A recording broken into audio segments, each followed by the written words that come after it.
My name is Raju Chamarthi, and I am the provost at University of Silicon Andhra, which is a WASC accredited 501c3 non-profit academic institution providing programs in Indian fine arts and languages for the last 5 years. We have 5 departments here today in our university. Department of Carnatic Music with vocal, veena and violin specializations, and Department of Kuchipudi, Department of Bharatanatyam, Department of Sanskrit, and Department of Telugu. And we offer certificate, diploma, and master's programs. All details are available at our university website, universityofsiliconandhra.org. Please go there, get the details, and take advantage of our programs. Our fall semester starts from August 16th. So we are accepting applications for the fall semester at the moment. So without any further delay, we have a wonderful webinar today from our Carnatic Music Department. During this summer, we have been doing some seminars on every weekly basis. This is the 7th one and the last one in this series. And without any further delay, I want to introduce our wonderful faculty who will be, taking us through this topic today, starting with Dr. Malaswamy and supported by Dr. Padma Sogavanam and Dr. Sheshalata Kosuru. So, Dr. Malaswamy, the floor is yours. So, thank you very much. Shri Gurubhyo Namaha. Namaste to everyone present here today. At the outset, I would like to thank the University of Silicon Andhra for providing such a fantastic platform for each and every faculty of Silicon Andhra for this wonderful opportunity to participate in these webinars which have been conducted by them. My pranams to Papu Garu, Dr. Amy Caitlin, who is here today, and my pranams to RSJ ma'am, who has been my guiding light and inspiration ever since I have met her in the University of Madras. She's my mentor, she's my guide and my teacher. Pranams, ma'am, to you. Today's topic is the role of raga and music. When RSJ ma'am told us about this topic that we should handle, the first thing that we all discussed was it's such a vast topic that, where to start and where to end. So everything, it is such a core concept of Carnatic music. Indian classical music can be studied, concepts in Indian classical music can be studied under two basic divisions. The practical aspect of music, which is the Lakshya, and the theoretical aspects, which is the Lakshana. The theory of music comprises of various music concepts, practices through centuries, biographies, and so many other concepts that have been very meticulously recorded and in treatises right from about 2500 years ago.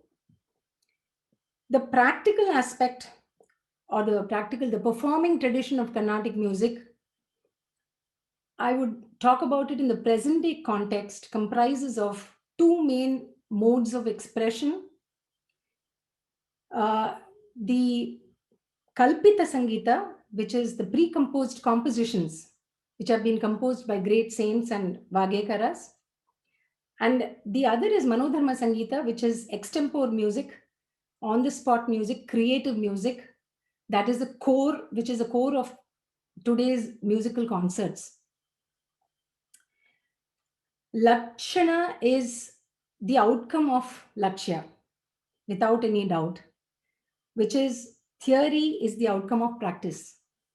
And Lakshana and Lakshya are standalone entities in Carnatic music, and yet one cannot be separated from the other.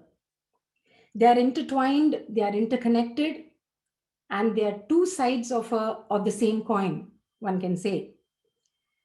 And raga, the pivotal concept of classical Indian music, is a concept that belongs to both Lakshana and the Lakshya of classical music. It is the very soul and backbone of our music, and it is the greatest contribution of India to world music. We can very, very confidently say that raga is definitely the most wonderful concept that India has contributed.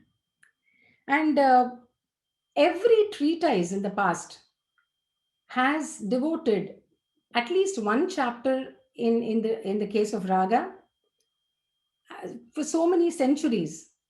And practical music, there is no question about it. It's one of the most important things in our music. So, when did this term raga come into existence? What is the term raga? How is raga used, employed in our music? Are some of the core concepts that we are going to talk today. And today's topic, we'll be answering few of these pertinent questions relating to the when, the what, and the how of raga. So I hand over the stage to Padma, who will be taking us through the history of raga, the when of raga. Then I follow her with the what, and Dr. Sheshalata will handle the how. So over to you, Padma. Let's start the seminar with the history. Over to Padma. Thank you. Thank you, Dr. Mala. Namaste to everybody. My special pranams to Papu sir, RSJ ma'am, and all the elders here. I'd like to first start out by saying thank you to the University of Silicon Andhra for giving us this opportunity to talk about a very core subject in Indian music. And the delightful company in which I happen to be today in terms of the panel and as well as in terms of the audience makes this job much delightful in every sense of the word. Now, like Dr. Mala said earlier, Lakshya and Lakshana are just two sides of the same coin. Oftentimes, the importance one attributes to the practice of this art form, primarily because it's a performance art, kind of eclipses the aspect of Lakshana a little bit, but nevertheless, it is very pertinent and important, even useful for us to know about the Lakshana of so many different ideas, so many concepts, and so many aspects of our musical tradition. Learning about what we were in the past gives us very, very important information as to how we have come this far, how we have evolved to this particular stage, what is the journey that we have taken, and all that gives us great insight into how to perform it today as well. So it is not to be taken in a light manner, and I hope I shall discharge my duty with due, what shall I say, gravity. So as let's move on now. So my job is to talk about the when of raga, right? So when did this idea of raga come into existence? So how did it evolve and how did it change over a certain period of time?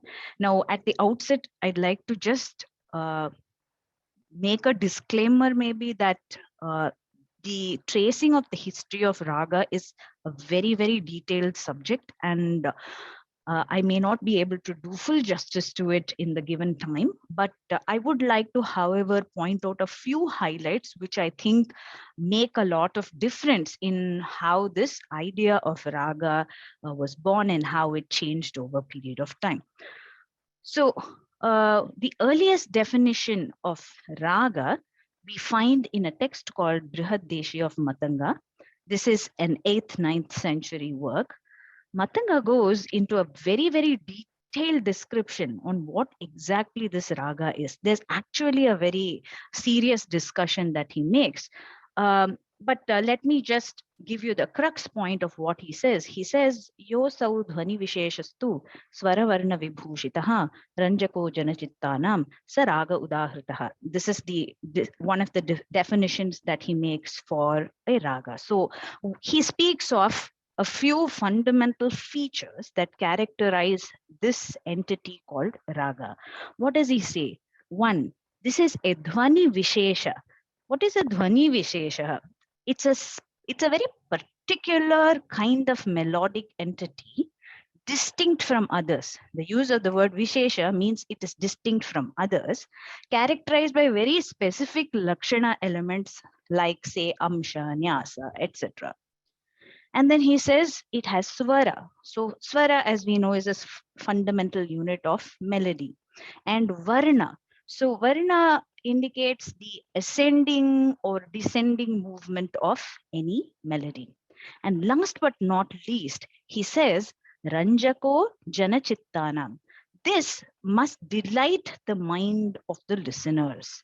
So finally, what we end up saying, so raga is an entity that has some very technical aspects to it, but at the end of the day, it is something that must evoke a certain emotional response. It must delight the mind of the listeners. And that brings us, to the etymology of the word raga. So what is this raga, the word itself? What does it mean? Where does it come from? If we kind of go into that, he puts that into the definition as well when he says ranjako. Ranj is the root, is a root in Sanskrit that means to color. So raga could mean color. In fact, raga could mean specifically the color red. Raga could refer to passion. Raga could refer to love, and so many other different meanings. So you can see that the idea is that this sound form, or this form of sound, or dhvani, colors your mind, colors your being, and that provokes a certain emotional response. So basically, this is what Matanga is trying to say when he defines the word raga. Now, a little deeper study of the Brihadeshi also reveals a few very interesting points. Now, while Matanga describes the lakshanas of ragas or grama ragas, he gives their explanations with respect only to their melodic characteristics. For example, like I mentioned, the amsha, nyasa, etc. But once he starts speaking of a separate section called bhashas, then the examples start coming like an alapa. So an alapa, just to put it in context, is a free-flowing, non-bound form or expression of the raga, which is moving of so many different phrases in a particular specific manner. Now, so when he speaks of ragas, he speaks of melodic characteristics. When he speaks of bhasha, he starts giving examples of alapa. So why this difference? That leaves us with kind of a pertinent question.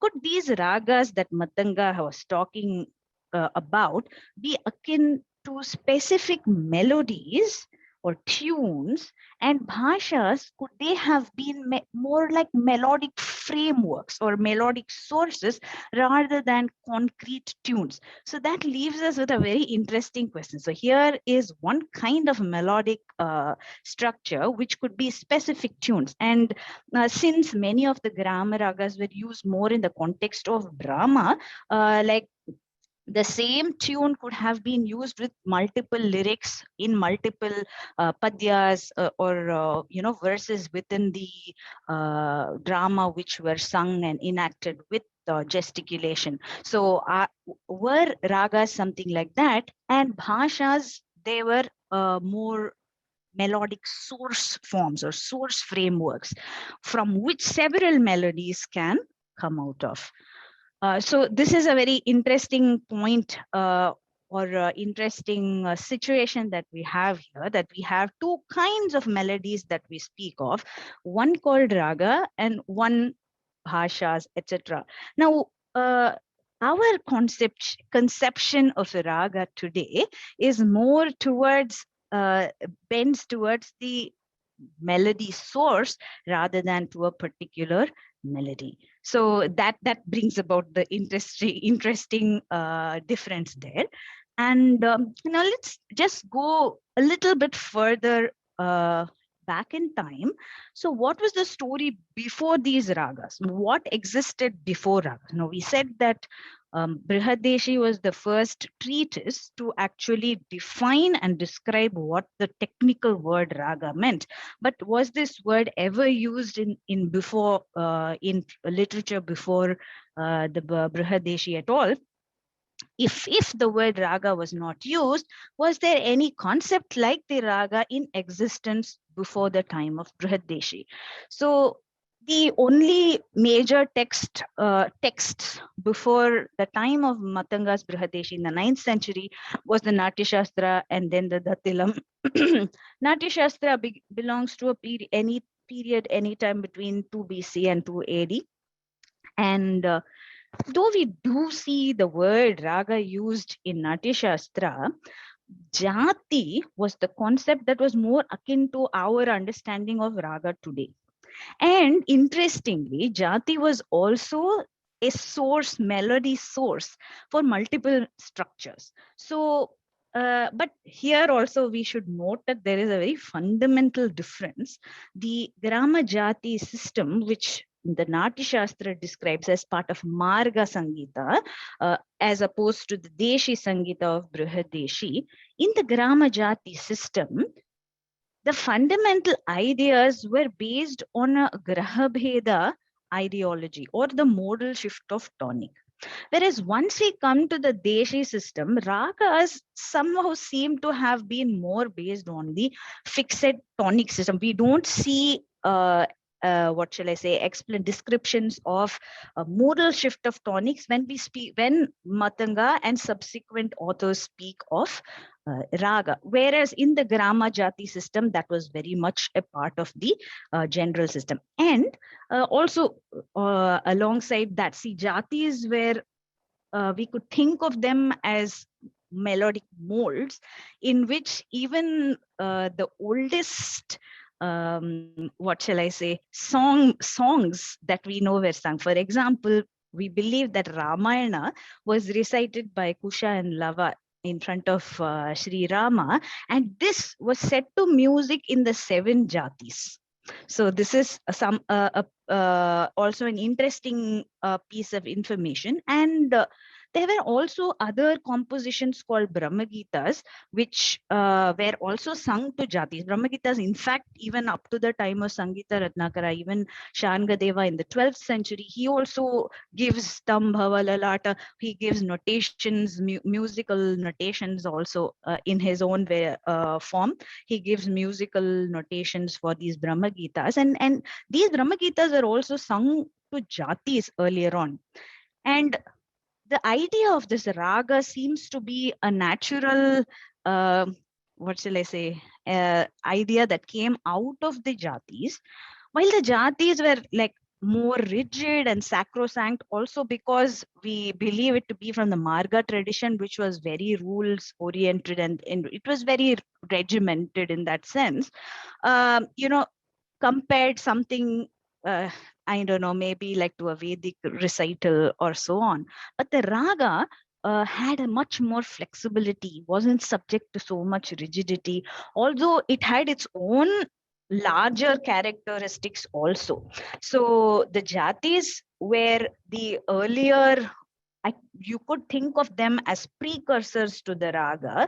And at the time when we come to the Deshi period from Matanga 8th, 9th century onwards, the existence of jatis or grama ragas and murchanas, all of them, they slowly start waning in importance, and raga related concepts start taking precedence.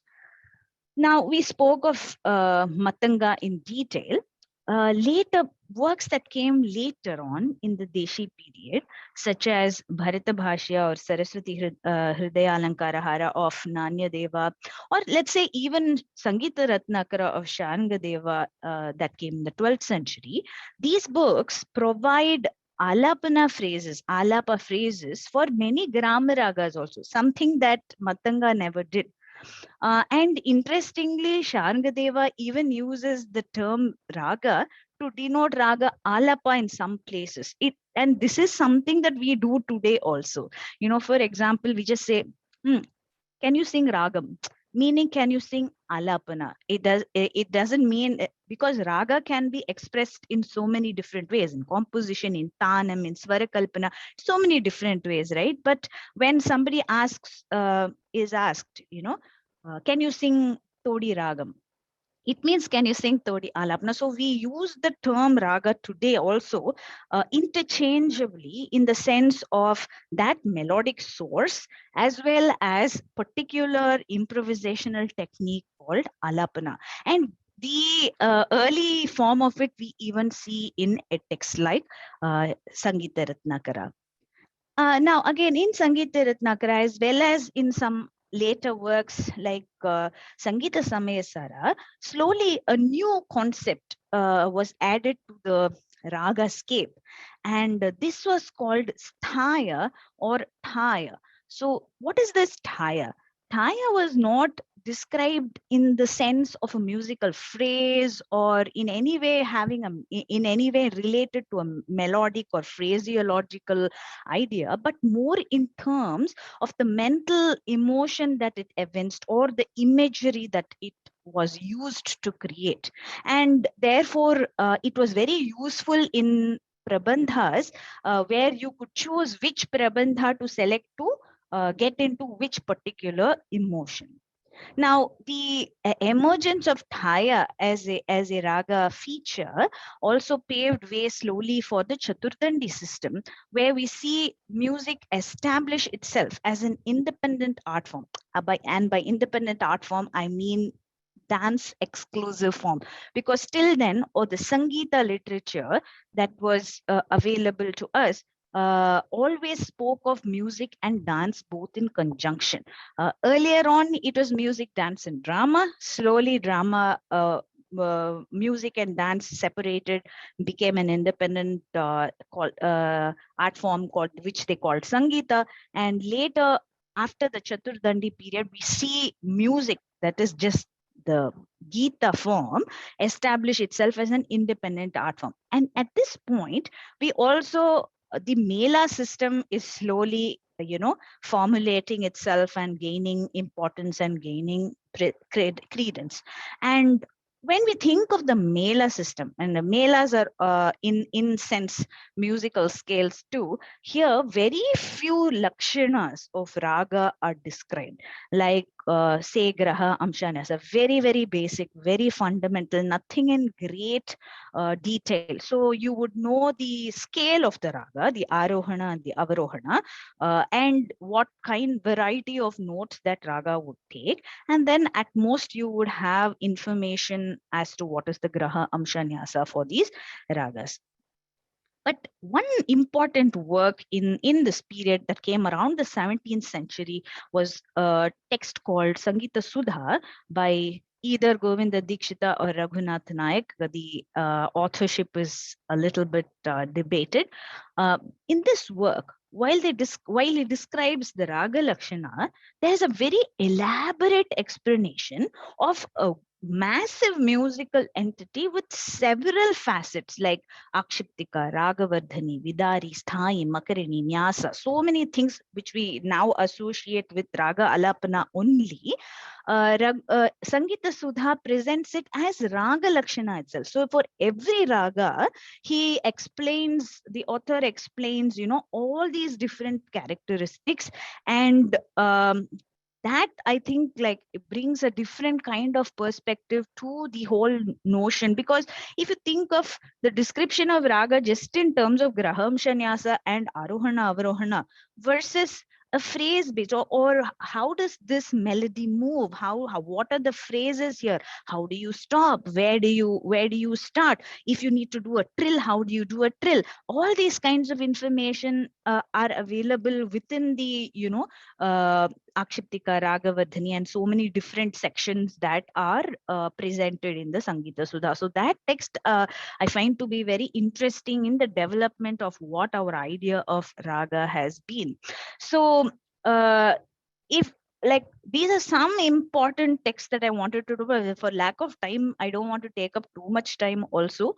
But a very important two aspects of this ideology of raga is one, to have a very concrete melody, and one, to have an abstraction of different melodic characteristics. And I think over time we have evolved. The idea of raga, the concept of raga has evolved in such a way that today it may be, you could look upon raga as maybe a sum total of multiple of these fundamental characteristics, like the swaras that occur, the characteristic melodic movements or phraseology, the limits of the melodic movement, where is the tara, where is the mandra, which are shared over multiple songs that you find in the raga. And it also includes an abstraction of the common features that are seen in multiple compositions all through the raga. So now the question of whether raga is a tune, whether raga is a scale, there's lots of, many musicologists have expressed an opinion that they feel raga is somewhere between a tune and a scale. But there's also a lot of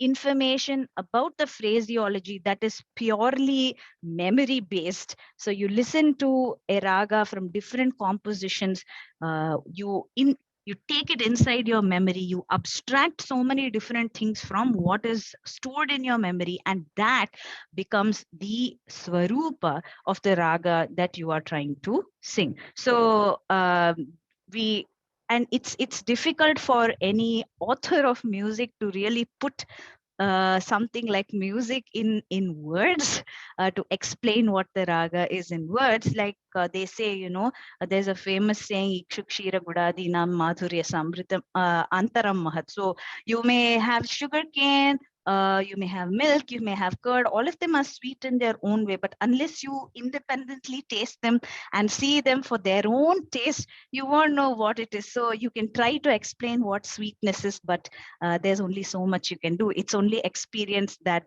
is able to tell. And similarly with the raga as well, it's an aesthetic experience and one has to experience it. And authors, though they have tried and succeeded to a great extent, there's only so much information we are able to get from literature about music. But nevertheless, it takes us through a very interesting journey of this idea raga, and also shows us the different stages that we've crossed through and how we have come to this point today. So I will hand over now to Sheshulata madam and for her, Mala madam, for her next part of this talk. And I think we will come back to different aspects of the raga in another round of our discussions.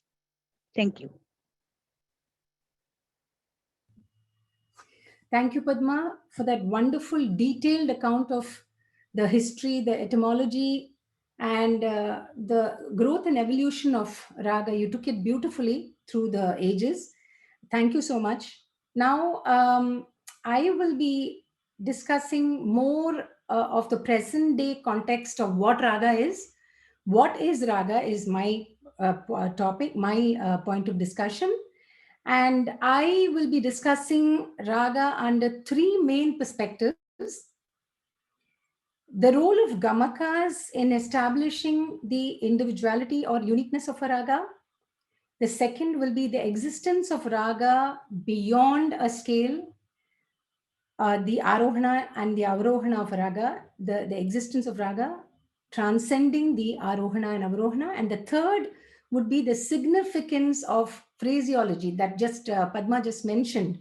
So these are the three aspects that I will be dealing with today. And right at the beginning, I would like to say, not to point out any difference, but unlike Hindustani music, where the that and the raga are two different concepts. The that is the set of swaras that come in a particular group, which is called a that. For example, a Bilawal that is not performable. The Bilawal raga that comes into the Bilawal that is sung. But that is not the case in Carnatic music. When we say a raga, it is a scale, it is so many other things, and the mela or the raga, it is singable, and it is, so we relate to raga as a scale. We call it a scale. A raga is a melodic mold which has a set of swaras in the form of arohana and avarohana. And does this end, the description of raga, does it end with saying that a particular raga takes these swaras, these are the swarasthanas? It does not end there, because the soul of any raga, any melodic mold, is the gamakas that lend beauty to those swaras. So now we are going to see how a scale and the swarasthanas in a scale are so different from the actual raga. So my part of this talk is going to be a little bit of demonstration, because unless we demonstrate, it's not going to be, you're not going to understand. So I will start with,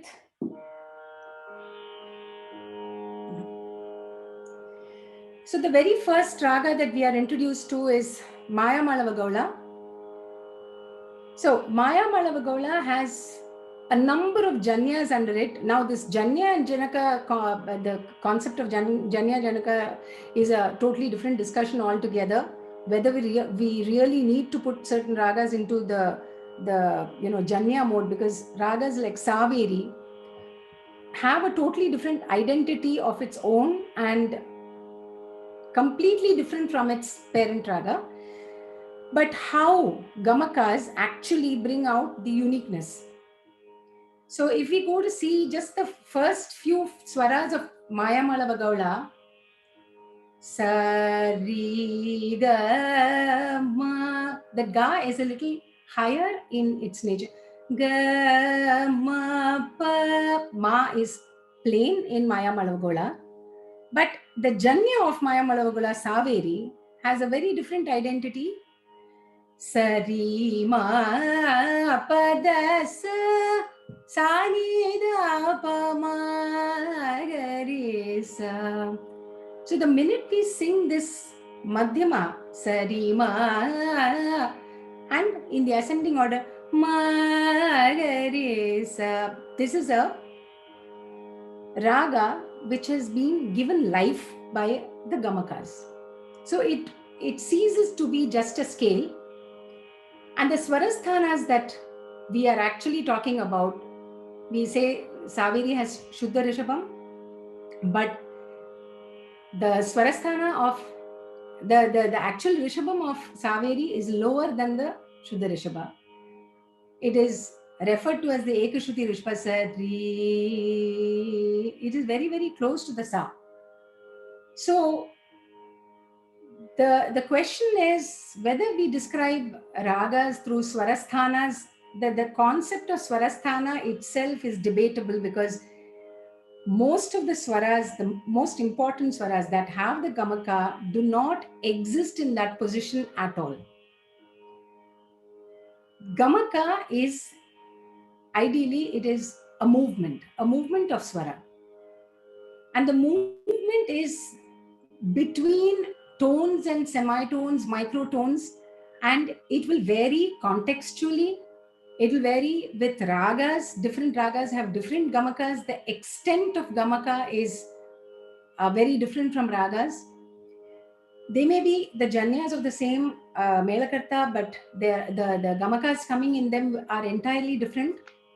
Here I will point out the raga Thodi, how if it is sung just as a scale, to denote its swarasthanas, how different it will sound. Whereas with the gamaka, that is what we call Todi Raga.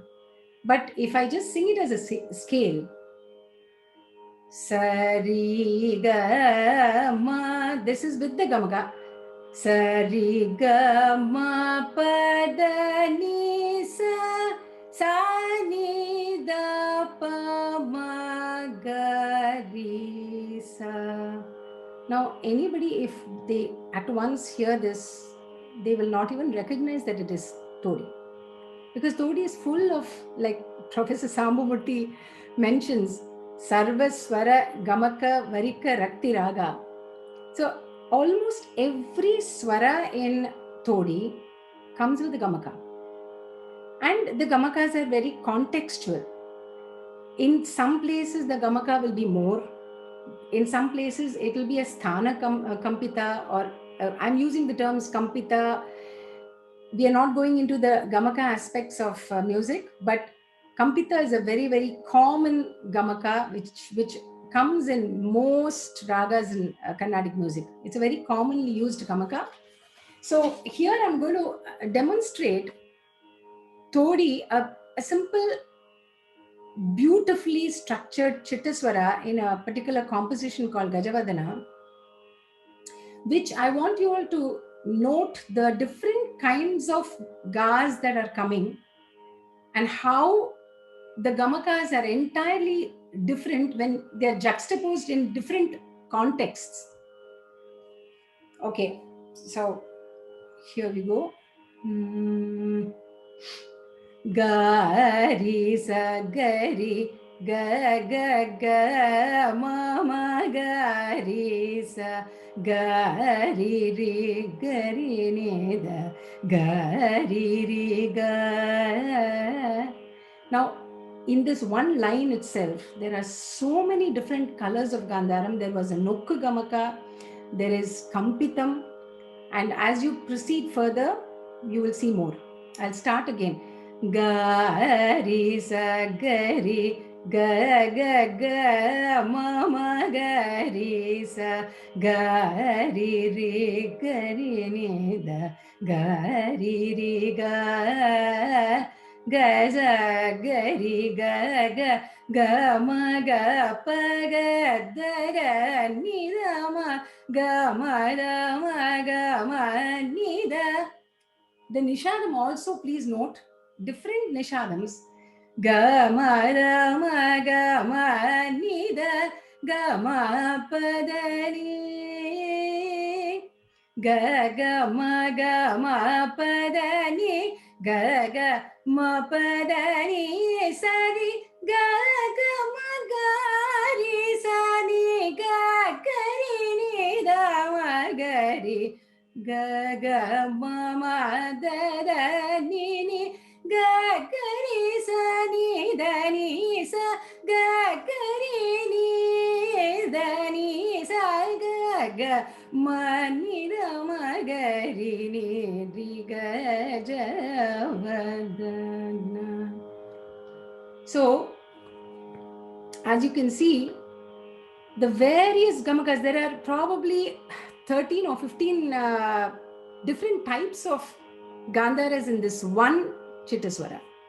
You have the plain Gamaka, you have the Kampita, you have the Nokku, you have the Jaru, and the Nishadam also. You have the Kampita Nishada, and then you have Sthana Kampita. So much of beauty and color to Todi is given because of these different Gamakas that come into the raga. Now, here I would also say that while Gamakas are very important and have to be sung contextually, like I said, there is one concept of how much can a swara tolerate a Gamaka. In the sense, sometimes if the oscillation becomes too much, then it might reflect on some other raga. For example, the oscillation of Shankarabharanam Madhyama, it's the most versatile swara of Shankarabharanam. Ma ga Re ga ma ga ma ma. That ma is also there. Ga ma. This ma is different from the Begada ma, which is much more pronounced, the oscillation. So if you give too much of weight to that ma, ga ma, this ma, if you sing in Shankarabharanam, then it's already bordering towards Begada. So there is only this much of gamaka that the swara can tolerate for that particular raga. Gama da ba ma re sa. This is Begada, and usually the gamakas in ascending order and the descending order are different. So while ascending, the gamakas are more pronounced. Gama pada pa. But in Begada, it's a you can say it's an exception where the gamaka occurs in the descent also. Sari gama pada sa sari da pa ma ga re sa. In Shankarabharanam, the descent, the ma takes a kind of ma ga sthana kampitam, sari gama pa, or sari gama pada re sa. Whereas in Begada, the kampitam of the madhyamam is, there is no swarasthana there. There is no madhyamam there, in fact. The oscillation is entirely between the ga and the pa. Gama, gapa, gapa, gapa, that is where the oscillation is. And that is the characteristic point of Begada.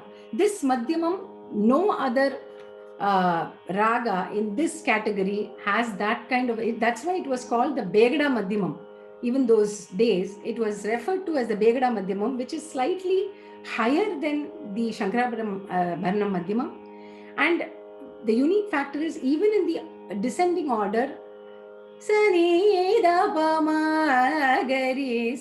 oscillation is equally in the Arohana and the Avarohana. Here again, in this point, the first point, I'm only talking about the first point, Gamaka, lending uniqueness to the raga. In this, I would also like to point out the difference between Shuddha Danyasi and Abheri, mostly mistaken by a lot of young singers. Particularly, I would like to point out Shuddha Danyasi, the Sadharana Gandharam is oscillated quite pronouncedly. Saga ma pa ni sa ni pa ma ga sa. This is the Gandharam of Shuddha Danyasi, but saga ma pa, this is more towards Abheri. But if you decide to sing this Gandharam for Shuddha Danyasi, then it loses its classical color. And the Shuddha Danyasi that Dikshitar and other composers have handled will be more beautiful if you sing the Sadharana Gandhara with the Gamaka and not like Abheri. So this is one example. Then I would also like to point out the Rishabha, the Chatushruti Rishabha, again a very versatile swara, coming in so many different ragas, but contextually giving out such different colors. The first raga I would like to talk about is Madhyamavati, where the Rishabha is very, very pronounced. Re. This Rishabha is a good oscillation in Madhyamavati. Re, re, re, re. Re, ga, ma, pa, ma, ga, ma, re, re. This is Sahana. So the Rishabham is the same. Re, re, re, re. When it comes in close succession, usually Sahana, the Rishabham is 2-3 Rishabhams are sung in close succession. Even the song Rama Ikananu Brovarada. So the succession of Rishabham coming. Whereas in the Madhyamavati Rishabham, it is a good oscillation. Re, re, dharmasam vadani. This oscillation is very pronounced. The next Rishabham I will like to talk about is the Sri Ragam, Sri Ragam, the Rishabham is absolutely plain. Though Madhyamavati, Sri Raga, Maniranga, these are all termed as allied ragas, very closely connected, allied as they're called, belonging to the same parent raga Kararpriya. The Rishabha in Sri Ragam is Re Gari Sa Re Gari Sa Ni Va Ni Sa Re Shri Varalakshmi. And then there is Kedaragole, which is again a Chaturshri. Re Re Pa Ma Ga Re Re. This kind of a, and it is also Gambiram when it comes in the Tarastha. Pad Pad Pari Re. It also comes like that. Again, there is a very, very close Rishabha in the Dujavanti, which comes Re Re. It's a Jaru. And it's a much lighter Rishabha as compared to the other Rishabhas that we just saw. So just one Rishabha giving so many different colors and identity to all these ragas. So this is something I wanted to point out in the first point, role of Gamakas. The second point, I hope I'm not running out of time, Padma. The second point is the existence of raga beyond its arohana avarohana. Now, whenever people talk about raga, immediately students want to know what is the arohana and avarohana of this raga. Now, it is futile to study a raga under the arohana and avarohana patterns that come, because the raga completely exists out of this scale, particularly when we term them as Rakti ragas. Now, what are Rakti ragas? I don't want to go into that, because Rakti, I'll just plainly explain that Rakti in Sanskrit means pleasing, that which is very, very charming, pleasing. And in Carnatic, when it is used, it has more connotations to it. It's, of course, those ragas, Rakti ragas are pleasing. They're also phrase oriented, and they exist completely out of the scale. So we have two categories of ragas. We have the scalar ragas, which judiciously are married to the scale, and we have the other ragas which are very phrase oriented, which is going to be my next point. But quickly, I'll just tell you the existence of so many ragas out of the scale. So one such raga is Shankarabharanam itself, where it's a complete raga. It's a Sampurna raga, but you have phrases coming in the Atatala Varnam. The first phrase, Sani Pa. The Daivatam is kind of hidden. You can't say that it is not there, but it is kind of hidden, and it comes very, very subtle. This is also Shankarabharanam. And this does not stick to the scale of Shankarabharanam. It is a special phrase. And similarly, you have so many examples of Dhanyasi.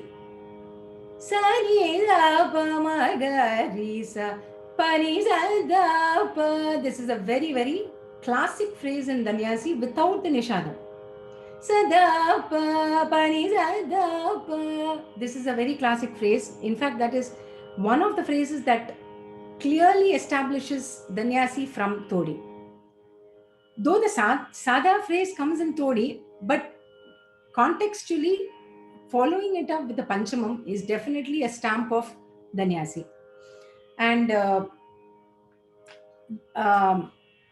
in this, I'll also talk about when you talk about Arona, Avarona, Shadja and Panchama being Achala Swaras, I would say that in some of the ragas, the Sa and the Pa also move. They also have Gamakas. And to give an example of that, I would quote the very beautiful Ananda Bhairavi or Riti Gole. Pamagari sa sagari gama pa pasani da pa So the pa is movable in ragas like this. So again, if you say that it is a scale and sa and pa are static, then you are already defying that logic. I've just written some of these. Athana. Athana is a very complex raga actually, termed under Shankarabharanam as Shankarabharana Janya by many treatises. But a lot of Athana phrases exist outside the Shankarabharanam framework. That is the Antaragandharam. The Antaragandharam is practically absent in Athana, and just okay. Okay, Padma. So I'm just going to touch upon Athana a little bit.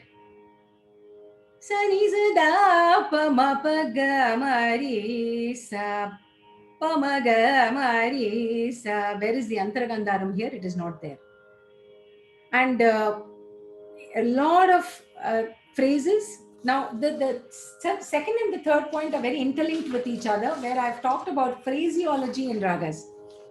Phraseology is very connected to what I've been saying in the second point as well. Phrases. I'll just end with, we'll come back. We are coming to the second round where I'll talk a little more about the phraseology of ragas, to just give you one gist of how a phrase, just one phrase or even one swara, can tell you what raga I'm singing. Mind you, all of this, everything that I have explained or we are talking about, is very connected and has to be in relation to an Adara Shajja, because if the Shrutis change, then it can have a different context altogether. So just to show you how the cognitive marker or mind, immediately recognizes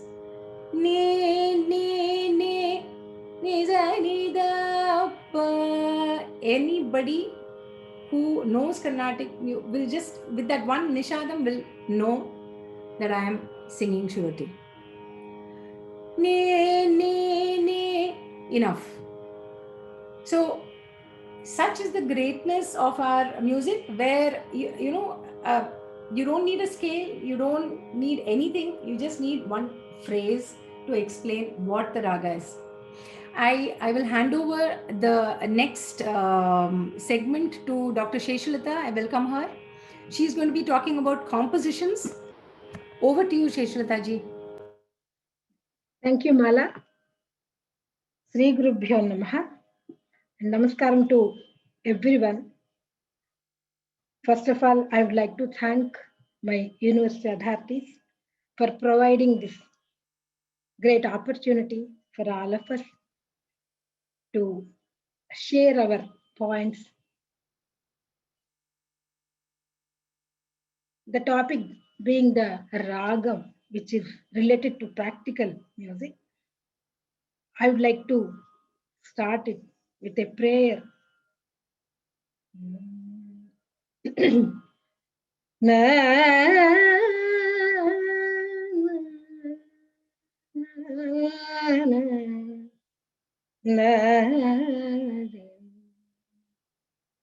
Saraswati Namastubhyam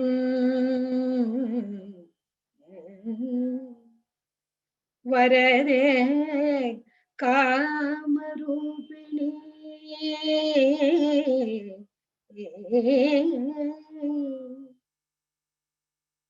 Vidyarambham Karishyami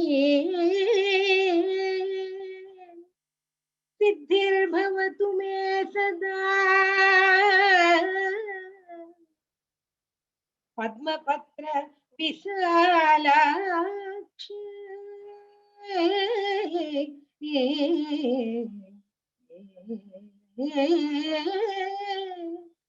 Padma Kesara Varnine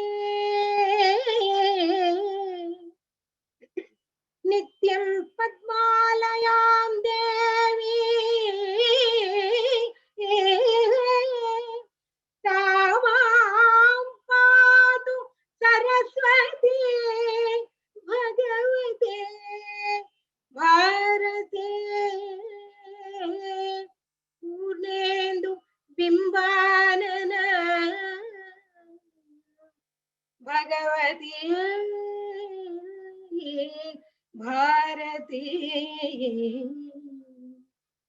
Pune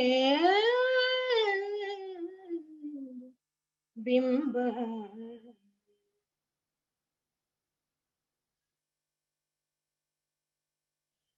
Ragam is nothing but a communication or emotion or expression or a dialogue.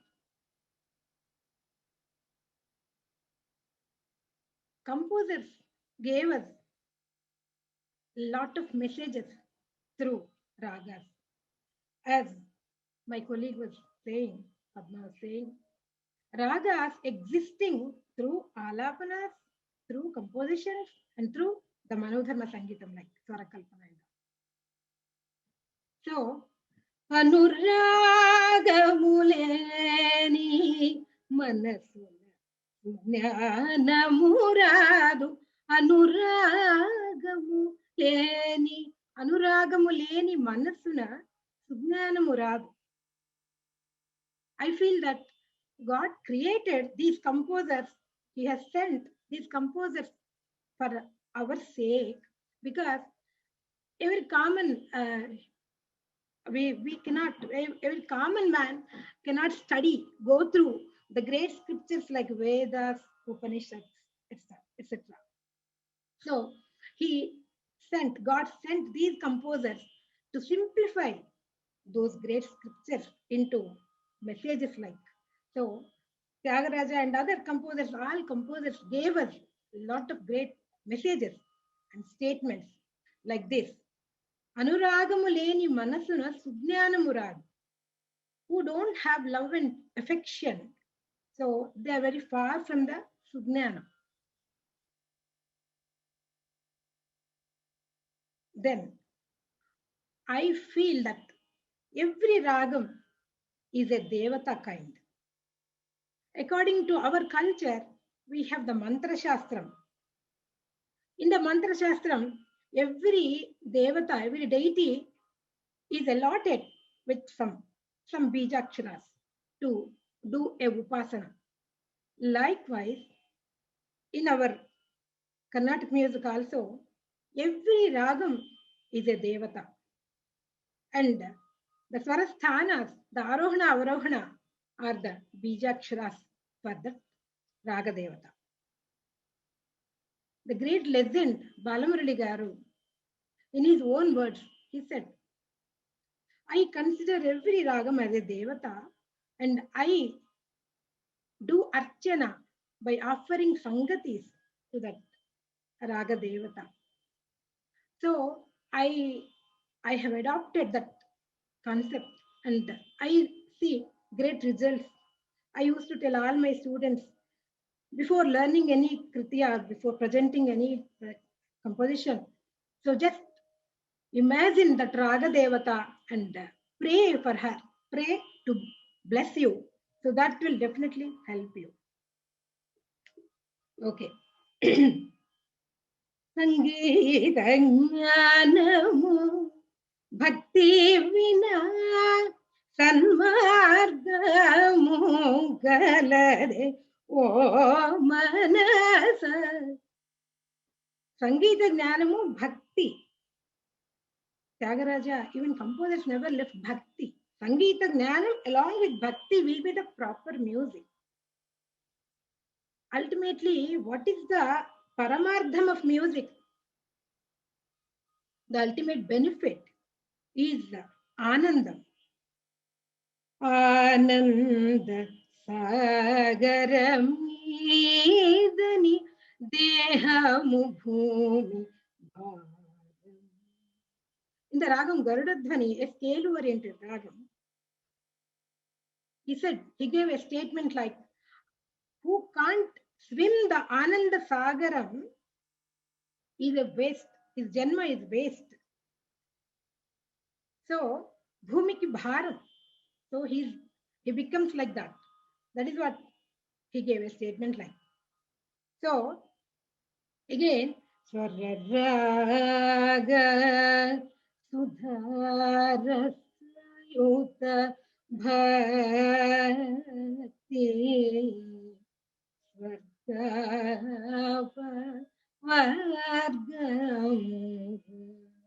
the Ragam Shankarabharanam, he mentioned Swara Raga Sudha Rasayuta Bhakti. Swargapa Vargamura. Swara Raga Sudha Rasayuta Bhakti. He never left that Bhakti element. So, our music, especially South Indian Carnatic music, is related with Bhakti. Sangeetam and Bhakti. So, Sangeetam being a Devata and Sahityam being another Devata. So Bhakti Yuta Sahityam. The Sahityam is nothing but, connected with devotion. So those two getting connected will become the Maha Mantram. That is why it is said that music is divine. Shishurveti Pashurveti Veti Ganarasam Phanihi. Infants, infants, animals, and also snakes get attracted towards music. Why? What do they understand? So, over and above everything, Gana Rasam, it makes, when a mother sings a lullaby, so it makes the boy or the child soothing and comfortable and secured, a kind of peace and happy. So, the benefit of music is we feel happy, peaceful, and secured, and we feel the divinity. Manasavana charavara sanchara munilipi murti vaguga pudaganeva endaro mahanubhavalu manasa vanacharavara sanchara munilipi. So it is always a great thing to connect with God and Poda. So it's a chaya. So you can realize, you cannot see him directly. So you can realize, you can feel him or her. So that is the music is divine. Means so even atheists get attracted towards music because it is divine. No other subject was told like that. But only music was said that music is divine because it is divine. And music can, make all united, irrespective of, any country, caste, creed, religion, region, whatever. Everyone, the prani koti, so get attracted towards music. That is the beauty, the greatness of music. With my esteemed colleagues' permission, I would like to quickly conclude my part. I'll finish my part and give it to you because time is, getting out. And I would like to discuss about the emotion behind the ragam. As you all know very well, we have 9 kinds of rasas. Starting from Shringaram. So Shringaram, Karuna, Adbhutam, Bhayanaka, Bhibhatsa, so etc. Rasas are there. Bhakti was not mentioned as a rasam, but it comes under the Karuna rasam. But even without having the Sahityam part also, we can feel the rasam behind the ragam. I'll show you 2-3 examples.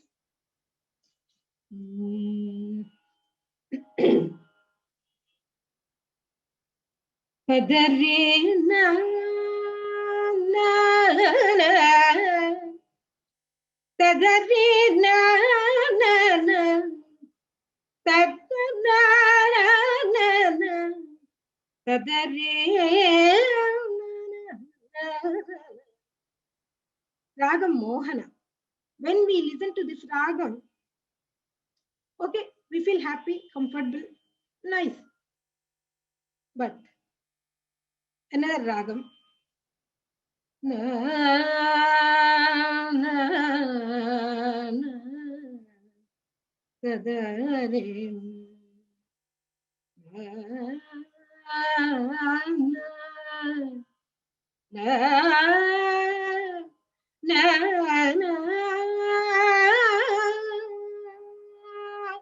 na na na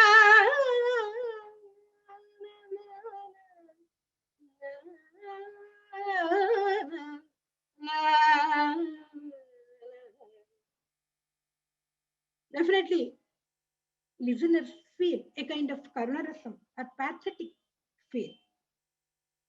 There is no wording, only ragam. The combination of few swarasthanas immediately make us to feel, pathetic feel or happy mood like that. And in this connection, I would like to tell you that I have composed music for 2 dance ballets for the legend Srimati Shobha Naidu garu, a great dancer.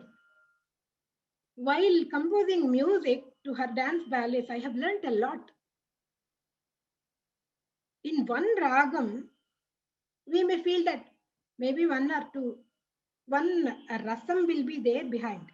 But interestingly, surprisingly, 2-3 rasas we can find. 2-3 rasas in one rag. I'll show you.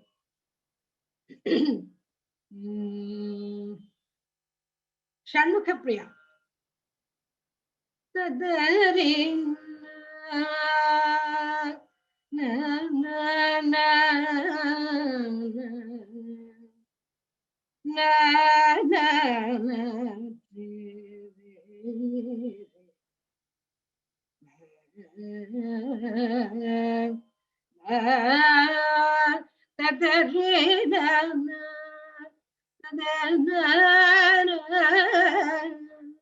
While singing in the Madhyasthai, you feel okay, a kind of Karnarasam.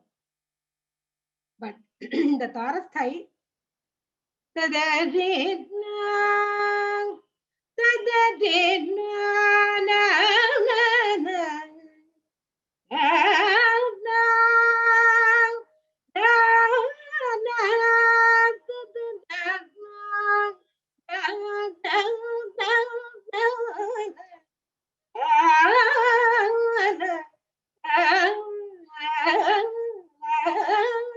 so while singing this part, you may feel it would be more convenient, suitable for the Raudra Rasam, Veera Rasam kind. It's a very interesting thing. So when we observe these things, it's amazing. And coming back to the compositions, I will show you few compositions, regarding to this kind of expression.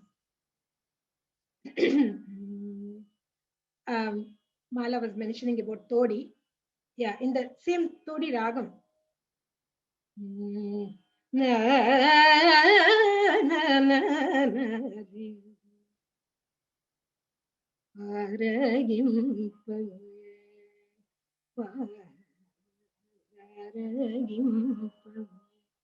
Aragimpu means offering food. So Naivedyam in our puja vidhanam. So he's requesting God to take food. So he started tuning it in the the lower octave with lower notes. In the same manner, Karuna Joda, please grace me, requesting, pleading. So these two are set in this, with this Sarasthana, while Yendu Kodaya Ravura Sri Rama Chandrani. Why don't you grace me? Questioning, demanding, quarreling. Why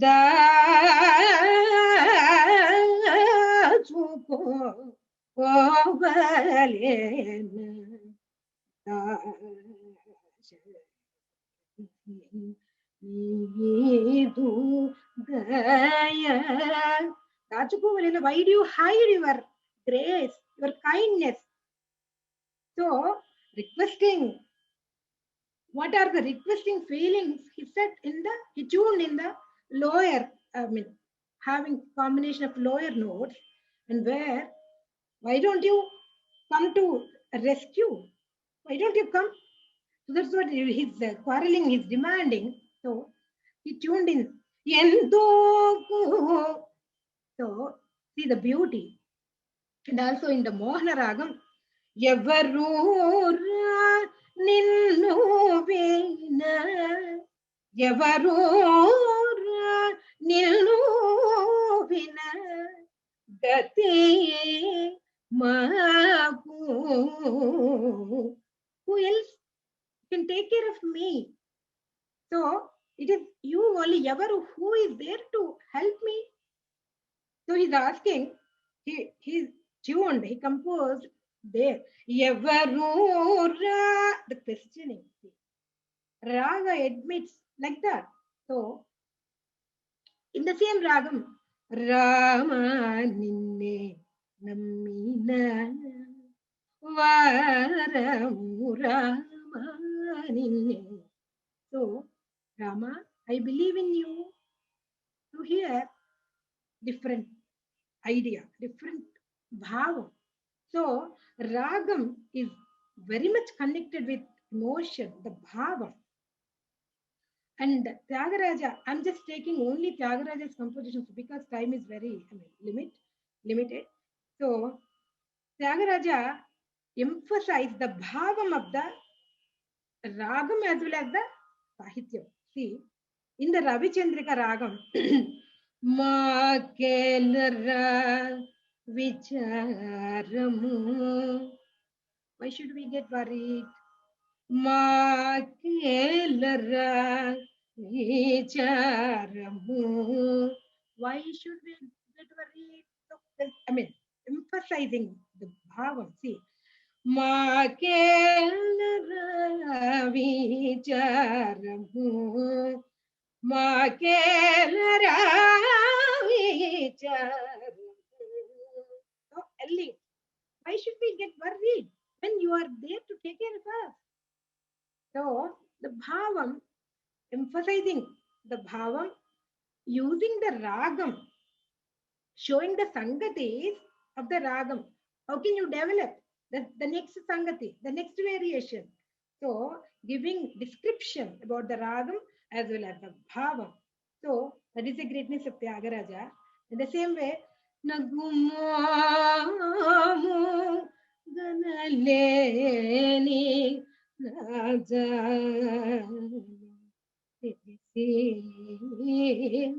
Nagumomu, your smiling face.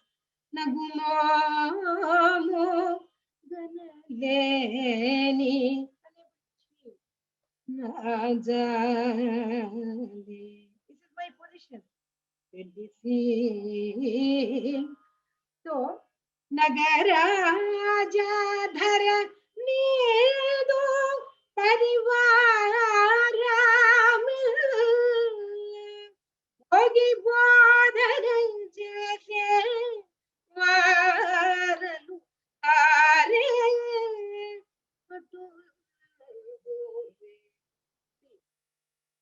Oh, Nagaraja Dhara Needu, so nobody will misguide you. They don't behave like that. So please come to rescue me. So these are the compositions, with full of bhavam, very appropriate. Ragam and bhavam correlated very appropriately. And one or two examples more I'll give and conclude. In Kalyani Ragam,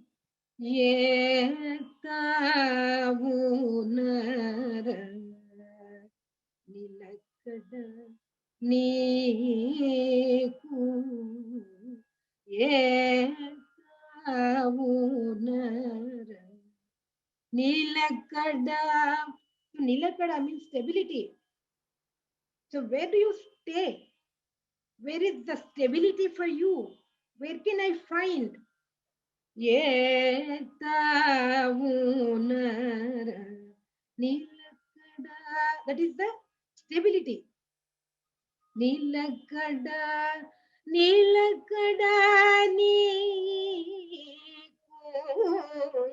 So, where can I find you? That is what he expressed. So, I can, I mean, go with more examples like that. And yes, I have, I'm very happy to express my happiness. And also, I would like to congratulate my university authorities and also my colleagues uh, for getting accredited in a very short period. And thank you so much. So this is my conclusion. So you can, Mala and our esteemed colleagues will conclude Thank their you. session. Thank you, Thank you. Dr. Sushlata. Thank you very much. I will hand it over to Padma to just say a few words in the second round, if we can just contribute a little bit before we open it out for question and answers. Sure. Padma, go on. So there were just a few other angles about raga that we want to share with you. Unfortunately, like we said at the outset, the topic is very vast and it's very shorter time frame for us to kind of compress all the information and share it. But here are a few points about the raga that are very pertinent to our understanding of it. One is in the compositional arena, the raga itself presents itself in so many different forms. Like Madam pointed out to you many examples in the Kritis. We can also think on lines of how the same raga presents itself in a Tillana, same raga presents itself in a Varnam, same raga presents itself in multiple Kritis in so many different ways, as pointed out by both the Dr. Mala and Dr. Sheshalata. So there are these facets to consider. Another point is there is a lot of improvisational music that we do. Much of it we draw from composition. We draw the fundamental material from compositions.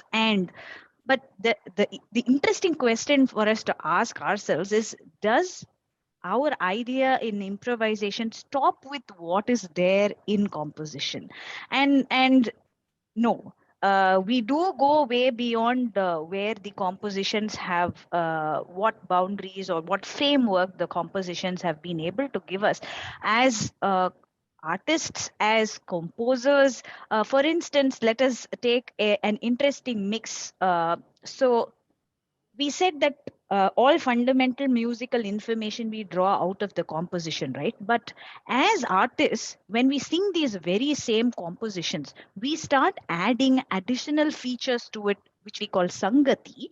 And we make so many different sangatis on a single line, improvise on that single line. And these improvisations in turn become solidified or a crystallized form of the composition itself, and it is propagated in later times if it picks on well.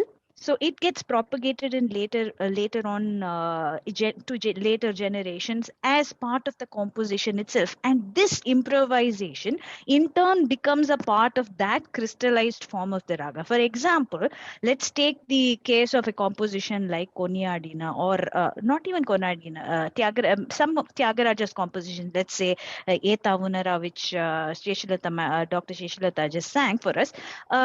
Composition like that, the older versions of these compositions do not represent as many sangatis as they do that as we sing today. So today we may be singing 9 or 11 sangatis in Eta Vunara, but earlier versions of these songs have had fewer, and artists and musicians who, with their own brilliance and their musical aesthetic sense, they have put together several more sangatis in order to pack a bigger punch in the composition, in order to show different angles of the raga, bring out different facets of the raga, all that. And today all that has come together and culminated in what we understand as, the musical full musical picture of a Kalyani raga through a composition like Eta Vunara. That's one angle. I'm afraid I'm not able to go into great length in explaining these things because of lack of time.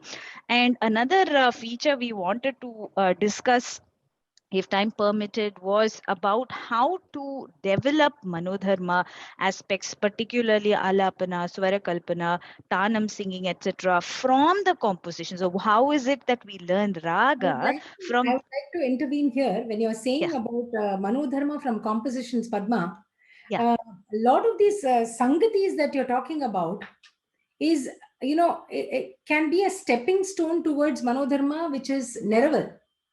Neraval is nothing but extemporization of a particular line, a Sahitya, and the ideology of Neraval comes from, of course, the root of Neraval, probably we can take it back to Sangeeta Ratnakara's Rupaka Alapti, but the Sangatis have definitely paved the way for Neraval, and with reference to some particular lines which are meaningful, which Tyagaraja has beautifully shown us the path. He has, directed us the path to take Sangatis to the next level of Manodharma. And similarly, the Varnams which we sing are total pointers towards Kalpanaswaram. And So, Tanam. yeah, absolutely. Tana Varnams, as they are called. Continue. Just wanted to add that one point there. The Manodharma aspect, how Raga is developed from the compositions. Yeah. Carry on, Padma. Right. So, like Dr. Mala pointed out, it's one man's Manodharma later becomes another man's Kalpita Sangeeta, if it so catches on. Let's think of it that way. But yes, there's definitely a lot of common ground here, and compositions become a very important foundation for us to build our musical knowledge. And fundamentally speaking, everything that we do in a musical performance is about raga. Whether we sing composition or we sing improvised music, we are in a sense trying to express ragas in many different ways. And what gives us the knowledge or the information that we can use to in these different modes of expression is learning several compositions and imbibing the musical information that comes from that, which I was talking earlier about, in terms of abstraction. So I think we're a bit out of time today. Maybe we can open out for questions, or if either Dr. Sheshalata or Dr. Mala have anything else to add, we can maybe open out for questions. Raju Garu, do we have time for any questions? Thank you. Yes, certainly. Thank you, Dr. Malaji and Dr. Padma Garu and Dr. Seshalata Garu. So if you have any closing comments, please do. Otherwise, we can open it up for questions or comments or reflections. Anything is fine. We can stay here for another 10-15 minutes if required. Actually, I wanted to bring out one point in addition to what, just in connection with what Dr. Mala had mentioned in her in her talk. So when she speaks about Mela and Thaat and Raga, and how the Thaat is an unsingable scale, whereas the raga is the singable entity. We have a similar thought process, or let me put it, we had a similar thought process in South Indian musical practice also, as we can see evidenced in a text called Sangraha Chudamani, and in Sangraha Chudamani, when he describes the mela, the lakshana of every mela, he says Atha Kanakambari Melam, and then he gives the raga lakshana and says this is Kanakangi raga. And then he says Atha Pena Dyuti Lakshanam, and then he will say Iti Ratnangi Ragaha. So there is some kind of, though he doesn't go into great detail, there is some distinction at that point, though practically speaking, we have lost that difference today. But we did have some precursor of this ideology. I just thought it might be interesting to point that out. Dr. Amy has asked about Viruttam. So a Viruttam is, again, extemporization of Sahitya, lyrics, without the tala. It is, in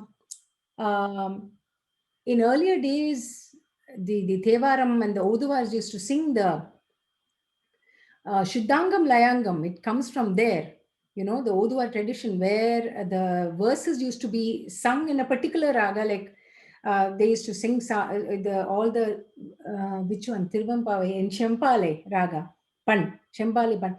Padma, can you elucidate on that? So I'm not okay. very sure All about right. which Pan So, the Tiruvempaவை yeah. sung. So the Tiruvempaவை, I think, used to be sung in that particular raga. It had to be sung as Shuddhangam. So the Shuddhangam is what we sing. It came down to us as Viruttam. And today, of course, with all the creativity that musicians have, the shlokas, the Viruttams, and all are being sung by musicians in different ragas. Extempore, basically, it is again a concept of a offshoot of Neraval without tala. But definitely the practice of singing shlokas in different ragas like this is there in the 7th century itself in the form of Shuddhangam. So that is, I hope I've answered your question, Dr. Amy. Okay, if I can just add something there. So in my mind, I look at the Virutham in a slightly different way. It feels to me to be more a version of singing raga alapana rather than Neraval with Sahitya instead of the meaningless syllables, the ta, the na, ri, and those kinds of syllables. Instead of that, using meaningful lyrics in that case, and not just that, also making room for yourself to have cogent musical passages without any specification with the mode of expansion. So it technically, when we do a Niraval or when we do an Alapana, we have a certain technique that you follow. There is a paddhati, right? How you develop the raga. You don't just jump from anywhere to anywhere. But in the case of singing Viruttams, there's a lot more flexibility and freedom, because primarily the aim is to impactfully deliver the content or the emotional content of the sahitya. So the freedom that alapana allows you have, and with the additional responsibility of delivering the emotion of that sahitya and to that end, while singing Viruttams, many artists take a lot of liberties with raga, which they otherwise might not take when the main part of the performance is being done. For example, take a raga like Kedara Gavla. It's a very popular raga to sing Viruttam. When an artist will sing Tulasi Bilva, will sing Alapana and Swarakalpana and Neraval for that composition, and they will sing it as one of the main pieces of the concert, the approach towards the Kedara Gaula Raga would be fairly different from how one would approach it while singing a Virutam. So the Virutam, your whole mental state or your approach towards singing that raga becomes different. One, because you have to deliver the emotional content of the sahitya, and two, also because you have that freedom of jumping from anywhere to anywhere, being at any point at any time. Here, I would Excuse me, madam. Excuse me. like Seshwata mentioned. Yeah. Yeah. So, Madam Nami, I have sung. Excuse me. I have presented a slokam. So, I mean, in my part. So, I have sung the Saraswati Namasubhyam. So, that comes under this. It's an example, I feel. Yeah, thank you. Mala, you can go. You mentioned about, singing in a particular rasa. So, some of these Viruttams have, there are certain ragas which are very Viruttam specific. Like she said, Kedar Gole, Varali sometimes. Shanmugapriya. Yeah, Shanmugapriya. Murugan Sindhu Bhairavi. usually Shanmugapriya started with Shanmugapriya, very typical of Viruttams actually, Viruttam specific ragas. Yeah, any other questions? Any other questions?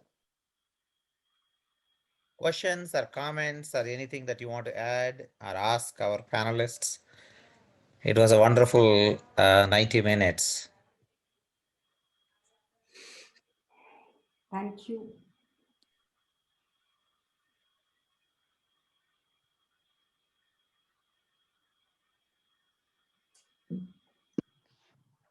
And if anybody is I would speaking, request I request Amy to give her comments.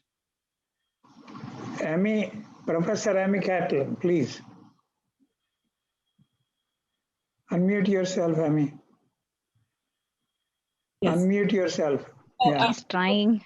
Yes, I must say that this was a beautiful presentation by so many gifted women who have sung so exquisitely in such a lovely, delicate variety of styles with very penetrating intellectual comments on the materials presented. It was really a joy. Feel very, very fortunate to have been here today. And I thank you all for your beautiful presentation. Yeah. Let me say a couple of words. You know, raga is such a wonderful concept. Raga is love, raga is color, raga is passion, raga is attachment. And, you know, my Guruji always used to say, like raga, anantavai raga. You know, there is innumerable, infinite number of ragas. Similarly, the definitions for raga also can be many. And the three people in Devyam, three people with three different dimensions, their approach, they have done marvelous. It's a very wonderful webinar on ragas. I wish there are about 100 students here and all of them join university tomorrow. This is the kind of impact that we wanted to create, and you did such a marvelous thing. I know each one of you taking a different dimension. Of course, raga has many dimensions, and you still can go on and talk about ragas, allied ragas. You know, why Melas and Janya and Janaka. You know, so many things there are. There are Vivadi ragas. There are so many things that we can still talk about, and the newly created ragas like my Guruji did, and how with four notes and 3 notes we can still create a raga and things like that. So there are many dimensions, and I am very, very grateful and very proud that you three and people like you are faculty members of the University of Silicanandra. Silicanandra is accredited because of the strength of its academics. So wonderful. Thank you so much. Thank you, sir. Thank you very much, sir. Thank you. Thank you, Madam ma. Ami, Thank and you. Thank you, sir. Thank you very much for your Thank- comments. Nice of you. Very valuable. Aradhya madam. Sir, பேசுங்க ரெண்டு வார்த்தை சொல்லுங்களேன். if I talk anything about them, it is I am talking myself. That's what I did also. Didn't I do the same thing? I also did the same thing. Chips of the old block.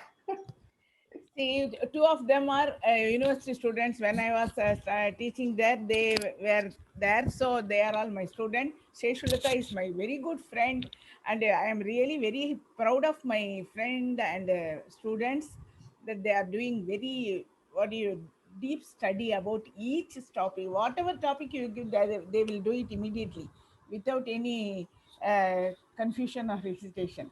That is the greatness of our faculties, and I am very proud. And whoever joined in this webinar, please join the university also, either certificate course or a diploma course or MA course, Veena or violin. There is lot of what do you say now, channels are there. You can join in any channel, and please get benefited by these courses. Thank you, sir. Okay. So I would Yeah, like yeah. to just express Saroja, my go ahead. happiness. Yeah, namaste, sir. Namaste, all. So I just could see the raga in the session, the color and the love. So impressive. So the very meaning of raga is very well seen in the session, all the aspects. So I am so happy for being part of this webinar today.